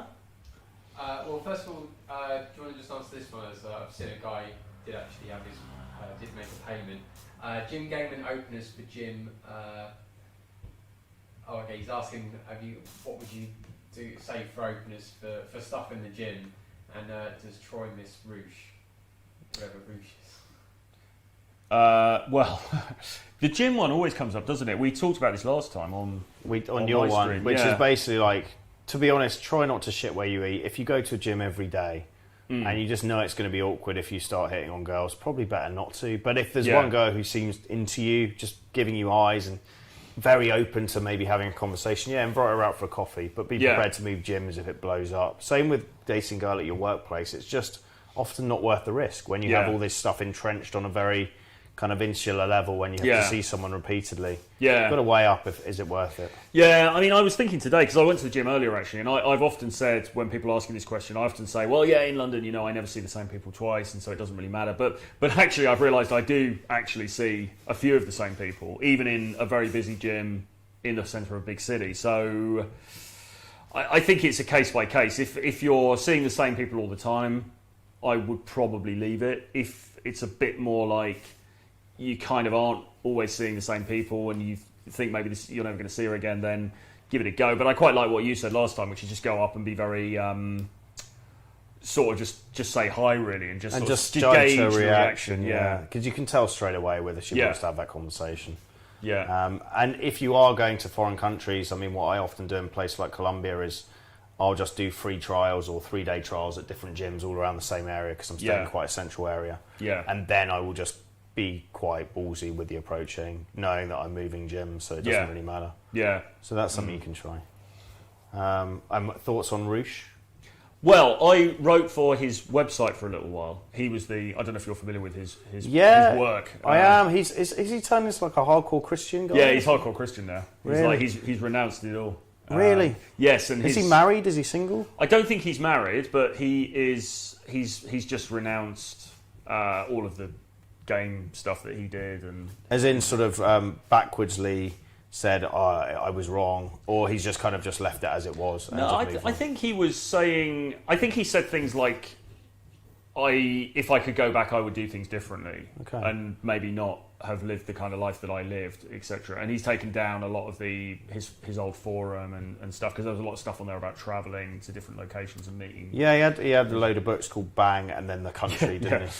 One of them was actually called Don't Bang Denmark, which, you know, in premise, I agree with it. It's tough to date in Denmark, in my experience.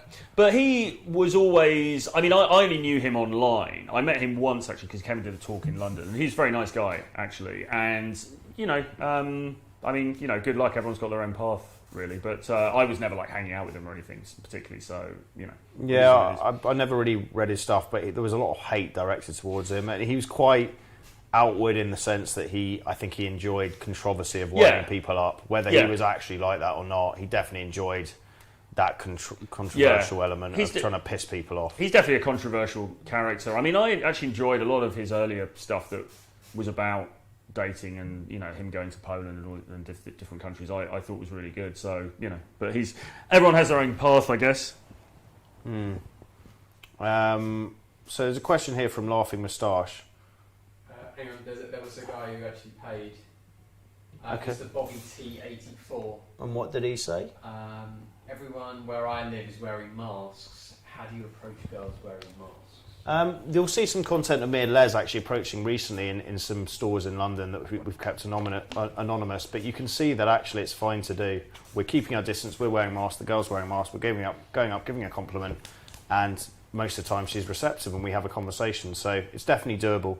Have you kind of done much approaching and kind of approached any girls with masks recently?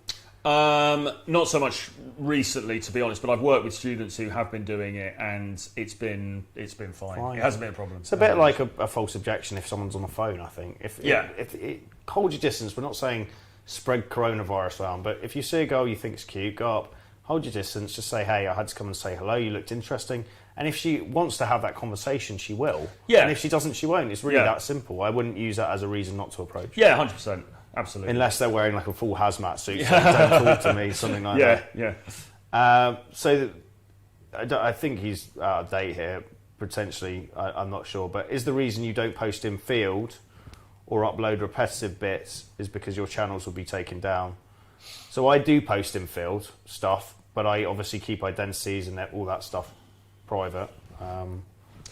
Yeah, I mean, what's your kind of position on all that? Well, I had infields on the channel previously, and I took them down last year for various reasons, partly because of stuff that was going on at the time in the media, but also because I got a girlfriend, and so it's that work-life balance type thing, I guess. But I do share infill footage with guys who come into my community, so I've got a Patreon, and if guys come onto there, then I do share infill material and do breakdowns for guys and stuff like that, and I've done that on some private webinars I've been in and all this kind of stuff. So in going forward, let's just see, watch this space, because Nice. there's a lot of content there. It's just one of those things, really. But I think you are, the great thing I think about you is that you are one of the few people really who is still uploading and getting that content out there. Yeah, I think it's an industry where you kind of need to prove what you're doing, and it kind of inspires guys to get out. And again, it's not about voyeurism and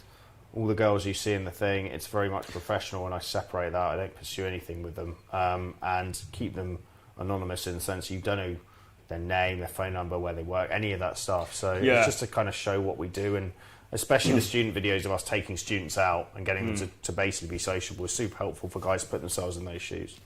Yeah, I think as a teaching thing as well, it's just one of the best things. Because you can just watch somebody doing it. Like, we can talk about it all night in terms of what to do, but you just watch somebody doing it. It's so different when you see someone actually doing it, and guys need that in there. It's all very well reading and watching the whole talking head thing. Yeah. But as you said, when they actually see you doing it, it's so helpful. Yeah. You can talk about the body language, the voice quality, all these elements that you can't it's so much easier. I have got a product actually with, this isn't meant to be a massitive plug, but I have got a product with 12 of my infields on it and some instructional videos as well. Amazing. So, where can guys find that? We'll post it below, obviously, but yeah, it's I can drop you the link, and we can maybe whack it in the description later. Absolutely, but certainly there are infields that you can have a look at, and some instructional breakdown stuff as well. So amazing. Let me see what else I've got on my list of things. We've been going. Time has flown. We've been going for 90 minutes, an hour and a half. Any experiences where you felt you kind of travelling, where you kind of ran into trouble? Any weird boyfriends or just dangerous shit that happened, or kind of near-death experiences? Doesn't even have to be specifically dating, just out of interest from me. I remember one time in Moscow, I went into... This was... The first time I went to Moscow was actually about 2012, which isn't as early as... Right back in the day, though. It's... Well, yeah, I mean, there are people who've been before, but it was certainly back in the day enough. That's untouched. I mean, that's kind of virgin paradise, isn't it? It was... For day game. It was... well, I think Torero had been before that, but it was still fairly early. I mean, certainly to the extent that the way it was then, and then I went again a couple of years ago. You know, I've been a couple of times in the last few years, and it seemed very different. You know, like when I first went, it was almost like there was no English. Everything was in Cyrillic, and even the Starbucks, you know, it had the Cyrillic characters and stuff like that. Now, when you go, it's a lot more. Seems more user friendly, and I think they've kind of like redecorated the city, made it all look nice and shiny. So anyway, it was quite a while ago, and I went into a bar in the evening, just on the main, I forget the name of the main street, but in the main street, went into a bar, this bar club type place, and I just got chatting to this girl. I just did like classic dance floor game. I just put my hand out, grabbed her hand, spun her around. Really, really cute brunette, very, very nice. And we just ended up making out, you know, pretty much immediately. And I think it was that exotic appeal, because I was walking around with the mate that I was with, and people were just looking at us, even though, you know, it's whatever. Anyway, so I ended up making out with this girl, and then we were hanging out for the rest of the evening, like making out, chatting, blah, blah, blah. And we went into one of the, there was unisex toilets. And so we went in there, and we went into one of the cubicles, and we were just like getting to know each other a little better. And there was this banging on the door. I was like, oh, Jesus.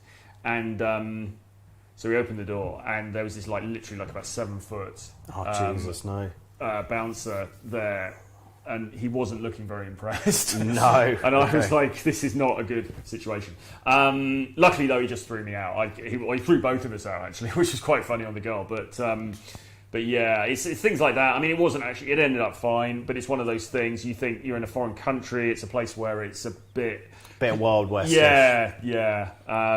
So that wasn't great. But I mean, lots and lots of weird little things. Nothing too horrendous, though, to be honest. I think if you conduct yourself in a reasonable manner, you shouldn't really be getting into too much trouble. I've had situations where people's boyfriends have turned up and stuff like that, but you know, I mean. Yeah, you've done well to have no real scrapes after 15 years. You've done well. Well, have you?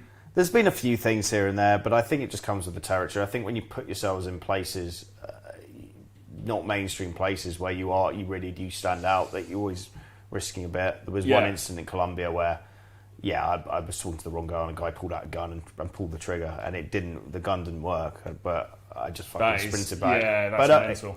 But again, thinking back to it, I was in a really bad part of town. I was in Bogota, in the red light crackhead area called Santa Fe, which is super dangerous, and obviously I looked like a massive foreigner, like tourist. I was absolutely fucked on my face.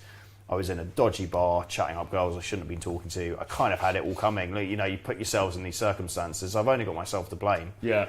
And there's been a few instances here and there in former Soviet Union where you just like, okay, it can either go one or two ways here, and you just kind of extract yourself from the situation. Yeah. There's some menacing guys hanging around. You're not going to do well, staying in that position. You just get the fuck out. So it's not about fronting up and pretending you're a hard man. It's just thinking, right, there's 5 blokes here who look messy. I'm going to leave this girl and just get out of this situation. Yeah. So there's been a few instances like that, but no, nothing else really. Yeah.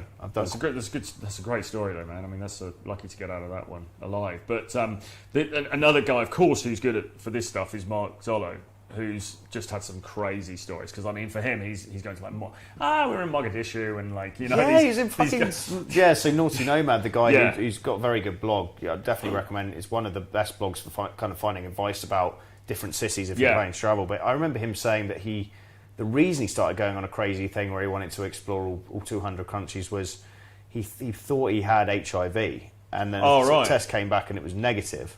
But he was like, fuck, if I had that and I'd been diagnosed with like 18 months to live, what would I do? And he was just like, he's almost giving himself that death ground strategy of being like, right, it's almost like, you've been diagnosed with terminal 4 cancer, and you're like, right, what is actually on my bucket list? Let's stop bullshitting around now. Let's do what I want to do. That's interesting. And that's actually not a bad way to live life. I think it's a brilliant way to live life, actually. I mean, it's a bit kind of jinxy, isn't it? Saying, right, I'm going to die in 18 months, and then hopefully you don't tell yourself so deeply that you actually do drop dead in 18 months. But I think too many people arse around thinking that they're going to live an immortal life. Yeah. Like they have 900 years to do shit. You don't. You've got such a limited lifespan. Yeah.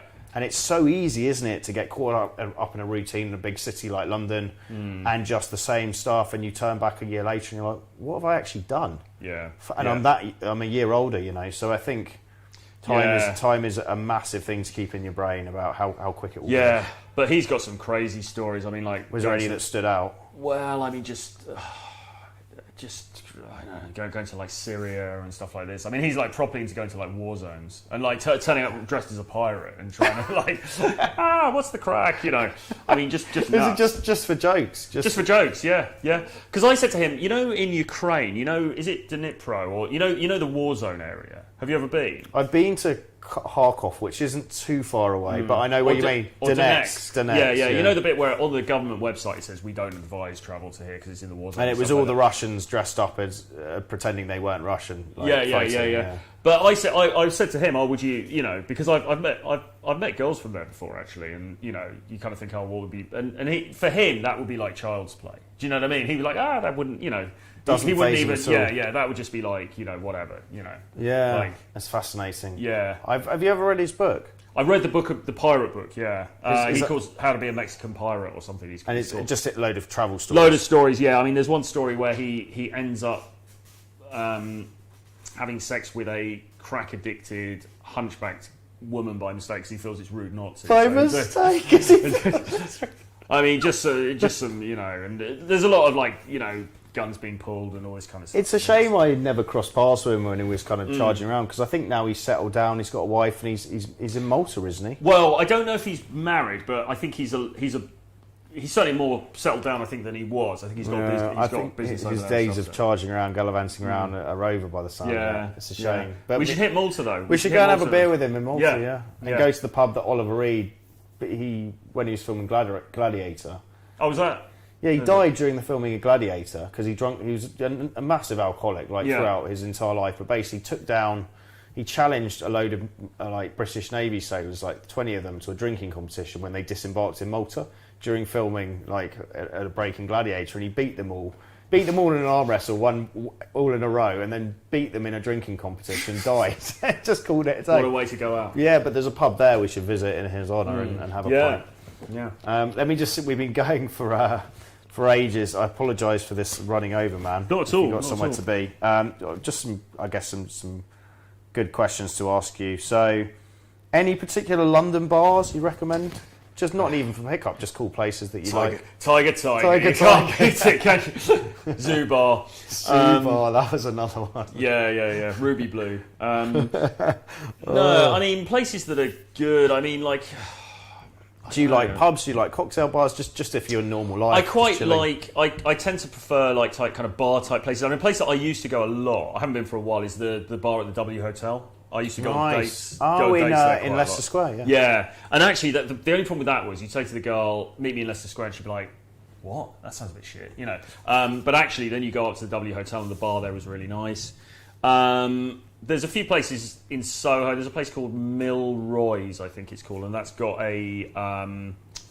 it's got a speakeasy thing downstairs, which is quite cool. I'm a big fan of Soho. It's got such cool bars. There's another place actually on the same street. I think it's on Frith Street. There's a place called, I think it's called Trish's or something weird like that. And it's like there's just a doorway, then you go down the stairs, and there's like this underground like speakeasy type thing there. Yeah. So that's pretty cool. Okay.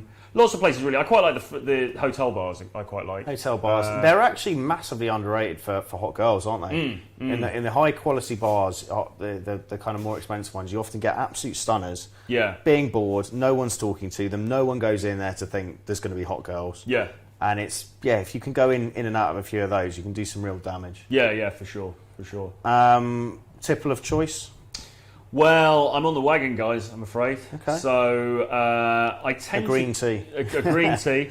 I tend to go for if it was on a date, I tend to go for sparkling water with like a bit of lime in it or something like that, because you want to. We won't go into that whole thing now, but you know, like if you want to look as if maybe it could be a drink, but maybe it's not, then something like that I think is I think it's a good way of doing it. Yeah. Yeah, and a lot of guys will get in touch going, well, James, I don't drink, but should I be going for coffee shop dates? And I still say no. Go to a cool, like, dingy bar. Just order a non-alcoholic drink. I much prefer to go to bars because it's just the vibe is better. The vibe's better, and daylight is just not particularly seductive. Yeah. Sitting in a brightly lit Starbucks with babies screaming around you, it's not the easiest place to get it on, is it? Not at all. Okay. Lounge bars are what Lounge bars. That's good. Stuff you like outside a game. Obviously, you love writing. Yeah, writing. I mean, You've written a lot. To have written 11 books, it's prolific. Yeah. To be fair, some of them are on the shorter side. I mean, like there's like 3 I've got in a series called 50 Shades of Game, which is one of them. That's a great name. Thank you. One of them's about the BDS like fetishy type things, like Torture Garden and things like that. One of them's about more like swingersy type things, and then another's about strip clubs. So I've got like that, which is 3, and they're all. Let's post those below as well. I'd be interested in just reading those full stop. Well, I'll drop you the PDFs. But, yeah, man, that'd be great. But I've got those. I've got one about being a slightly more mature gentleman into the game, called Still in the Game. So there's a lot of like material in there. But yeah, I'm supposed to be, and I keep procrastinating on it. But my plan is to work on a fiction project, to work on a novel, basically. Okay. Would this be game related or something completely different? Not really game related, but okay. Have you written any material previously that isn't game related? Yeah. Because I actually did an MA in creative writing a while back, so I've done other stuff outside of it. Yeah, but the sort of to be able to write about something that I was interested in, but also other people were interested in as well. Because you feel you're giving value. Yeah, you are giving value. Yeah, was a really cool thing. So but I'd like to diversify a bit and maybe do some stuff again outside of the strictly game arena. And if guys were kind of looking to get started with one of your books, just to kind of get the ball rolling, is there any particular one you'd recommend? Well, the first one I did is that the Renegade. Well, yeah. I've got my collection of books is called Renegade Dating Blueprint, and that's got the whole gamut of books in it. So it's got the 50 Shades of Game series. It's got brilliant. Okay. A book called How to Be an Arsehole, which is about dark triad, bad boy stuff. Yeah. still in the game. 7 Laws of Seduction, which was the first book that I wrote, which is just basically like a blueprint of this is how you do game. So that's really the thing to look for, I think. And it's got everything in there. And it's Amazing. Competitively priced as well for the amount of material. We'll post it below. And then, finally, where's on your hit list for the next few years, man? Where are you going to hopefully travel to that you haven't? Well, mate, I mean, genuinely, obviously we've got to look at the logistics and stuff, but some of the places that you're going to, I'd be up for going to, because I think South America is... Never done it before. Yeah. Oh, man, you'll fucking love it. Yeah, so... but I've always liked those... I've always liked the people from South America, you know, like Colombian girls that I've met and things like that. There's always that kind of... They're just very receptive, yeah. You know. And there's that kind of warmth as well, and the Latin sort of passion, fieriness and stuff. It's all good, so... You've got a compliment here from Hot Steamy. Does Troy's hair ever get out of shape? No. Always looks super sharp. I can't say the same for James, because we know he gets his longer than a villager's bush. Oh, God. Final thoughts, final advice you'd give to younger guys getting into the game, or just maybe mid-game journey? You've obviously been in this for a long time. You're one of the longest guys I think I've ever met who's still active. Probably the longest, actually. Really? Wow. Yeah, I don't know anyone that's still looking good, still actually approaching, and they've been doing this for 15 years. I mean, that's a testament to you, I think. But yeah, just kind of I know it sounds ridiculous, but trying to squash that down and leverage a bit of kind of final value for guys. What are just some key takeaways you'd say to guys that you can kind of look back now in hindsight and just say, God, I wish I knew that? Well, like I say, first thing is to realise that rejection is not important. It's certainly not as important as you think, and just to go about doing what you want to do anyway. But more importantly than that, I think it's having a bit of a vision for your life, a vision for how you want your life to look, and then being a little bit selfish in pursuit of that. And I don't mean that in a horrible way. I'm not saying being big bad to people or anything like that, but it's like we've said before, you're only on this planet for a fairly short amount of time, and ultimately, you get to the end of your life and you're going to think, well, did I live it as I wanted to live it, or did I live it as other people wanted to live it? And I think that's such a key premise, isn't it? It's so easy on the day-to-day things to just succumb to externalized pressures, particularly those who are close to you. Maybe it's blood ties, family, or that don't approve of certain things you're doing, or maybe it's close friends who are living a different life. Yeah. But it's so easy to succumb to that pressure, isn't it? Yeah, for sure. So I think if you could have a vision of how you want your life to actually be, and then to pursue that, and to kind of, you can be nice to people and whatever, but to be kind of like quite single-minded in that, I think that is the key thing. I wish I'd have got onto earlier, I think. And was there anything that helped you kind of achieve that, or any kind of resources? Well, I think over the years I just realised that there's a lot of things that society tells us about how you're supposed to live life, and I bought into a lot of that, because everyone does. And because that's just pumped into you from a young age, isn't it? And you don't know any different. Yeah, and then as I went on and I met different people and spoke, had conversations with other guys who were further ahead and everything, I realised that actually you don't have to buy into that societal narrative if you don't want to. You can do things differently, and that it's perfectly fine to do that. And especially now with the internet, there's a lot of connectivity. You can meet like-minded people, and it's a lot easier now probably than it was years ago.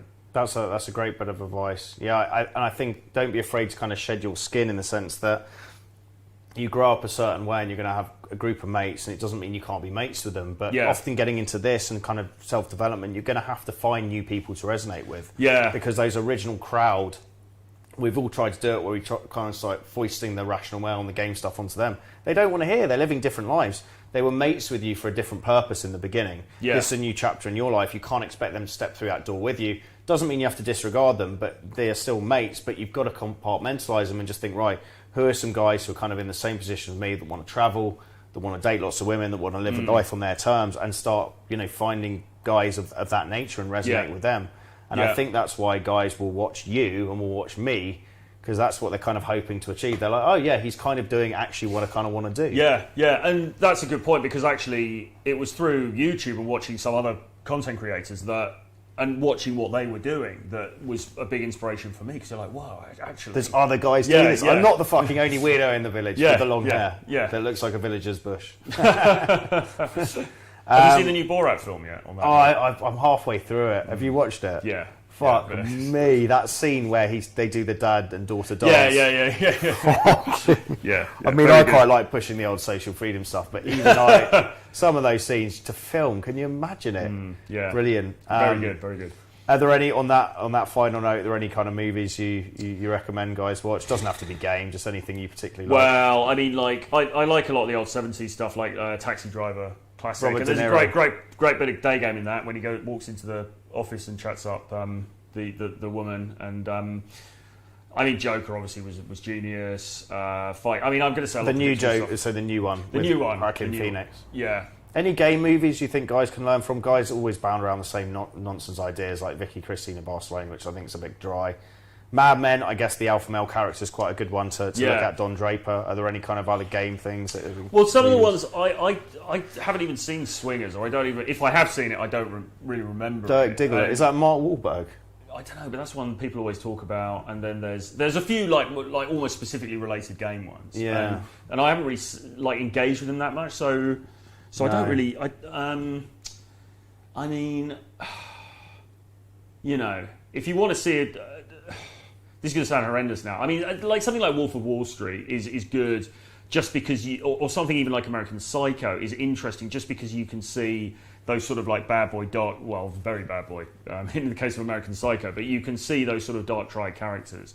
They're alluring, aren't they, to girls? Yeah, and you can see that sort of allure. So I think that's interesting. James Bond is another one. I mean, the way Daniel Craig plays that character. I think he played it brilliantly in the Bonds he's been in. It's very gritty, it's realistic. Yeah. He's this dark kind of alpha, Yeah. a bit of an anti-hero. Yeah, exactly. Same with the Dark Knight and the Batman movies in a way. Yeah. That's great. Okay, and where can guys find you, man? Obviously, we'll post all the links for your shit below so guys can buy. I'm excited to personally read the about the Torture Garden. Well, that's a whole that's somebody put out a video like exposing me because about that stuff, and it's like I've written a whole book about it. Like what what are you on about? But that is a whole. What were they trying to say on that, mate? I don't really know. I think they were just trying to.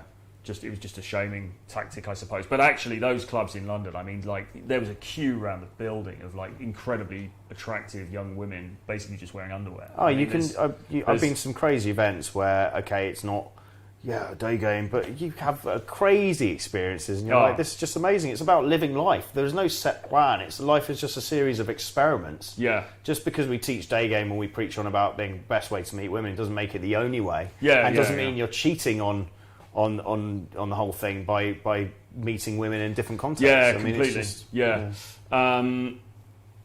Sorry, what was the final point? So if you just search Troy Francis on YouTube, search Troy Francis on YouTube, you'll find my YouTube channel. Subscribe there because that's where I'm sort of really concentrating at the moment, putting out the bulk of my content. You've also got Instagram as well. Yeah, so my Instagram is at @RealTroyFrancis. My website is realtroyfrancis.com. So you can find me in any of those places. I'm on Twitter as at Renegade Playboy as well. Okay. So just search for me on those platforms. But YouTube is really the main one, and there's links to my books and stuff on there. So and we'll put all the links below anyway. And hopefully, man, it'll be great. Obviously, we're going to be doing some work together for Halloween boot camp this weekend. But definitely let's get out and do some filming at some stage. Yeah, definitely. Hopefully we can do it in a country hopefully we can do it in like South America or something. It would be more fun for guys to see. Yeah. And also just better for us because we wouldn't have to be freezing our bollocks off outside. Indeed, which is the case today. I think, so. If you'd like to see Troy back on the channel, or if you have any questions or comments for him, just post below or send me an email, info@jamestusk.com, and I can put you in touch with him. He's a really good guy. Obviously a fuckload of experience, fuckload more experience than I've got. So he is the man to answer all these questions. And if you'd like, you are running, obviously, coaching sessions as well, if guys want to get coaching. Yeah, absolutely. I mean, 100%. I mean, now that things are opening up a little bit more, then, for sure. Nice. And sometimes I do Zoom consultations with guys as well. Yeah, just a free consultation, get on the phone and figure out if you can help them. And exactly. the best way for them to contact you, what's your email? Troy @realtroyfrancis.com. So if you'd like coaching with the man himself, obviously just send an email, post it below. It's been a pleasure, man. Thank you. Awesome Lots stuff. of value. Great stuff. Thanks again, mate. Definitely, let's do it again sometime. Definitely. And guys, absolute pleasure. Thanks for taking the time. Any questions, as usual, comment below. We'll see you again.